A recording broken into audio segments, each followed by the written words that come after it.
Suspense thriller ని తలపించిన Libya international flight hijack కథ సుఖాంతం అవడంతో అందరూ ఊపిరి పీల్చుకున్నారు. మాల్టా అధికారులు హైజాకర్లతో జరిపిన చర్చలు సఫలం అవడంతో ప్రయాణికులు సిబ్బంది క్షేమంగా విడుదలయ్యారు.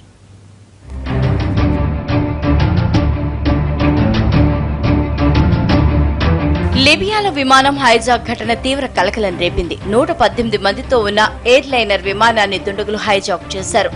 ఆఫ్రిక్వియా ఎయిర్లైన్స్ కి చెందిన ఎయిర్ బస్ A320ను హైజాక్ తర్వాత దాన్ని మాల్టాకు మళ్లించారు. ఆ సమయంలో విమానంలో 111 మంది ప్రయాణికులు, 7 సిబ్బంది ఉన్నారు. వెంటనే రంగంలోకి దిగిన భద్రతా అధికారులు ఆపరేషన్ ప్రారంభించారు.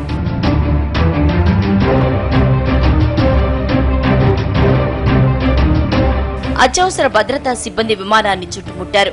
లిబియా నియంత గడాఫీ మద్దతుదారులుగా చెప్పుకుంటున్న హైజాకర్లు గ్రానేడ్లతో విమానాన్ని పేల్చివేస్తామని హెచ్చరించారు. దీంతో మాల్టా అధికారులు హైజాకర్లతో చర్చలు జరిపారు. తర్వాత ప్రయాణికులందరినీ వారు విడిచిపెట్టారు. తొలుత మహిళల్ని, తర్వాత చిన్నారులను వదిలేశారు. సిబ్బందిని మాత్రం బందీలుగానే ఉంచారు.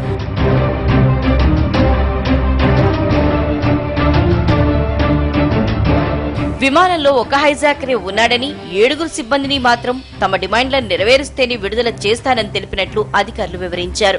దీంతో భద్రతా బలగాలు చాకచక్యంగా వారిని చుట్టుముట్టడంతో హైజాకర్లు లొంగిపోయారు. వారిని అదుపులోకి తీసుకుని ప్రశ్నిస్తున్నారు. మాల్టా ప్రధాని జోసెఫ్ ముస్కట్ ఈ విషయాన్ని అధికారికంగా ప్రకటించారు. అయితే హైజాకర్ డిమాండ్లు ఏంటనే విషయాన్ని మాత్రం బయటపెట్టలేదు. హైజాక్ కారణంగా మాల్టా విమానాశ్రయంలో పలు విమానాలు దారి మళ్లించారు. మరికొన్నింటిని రద్దు చేశారు.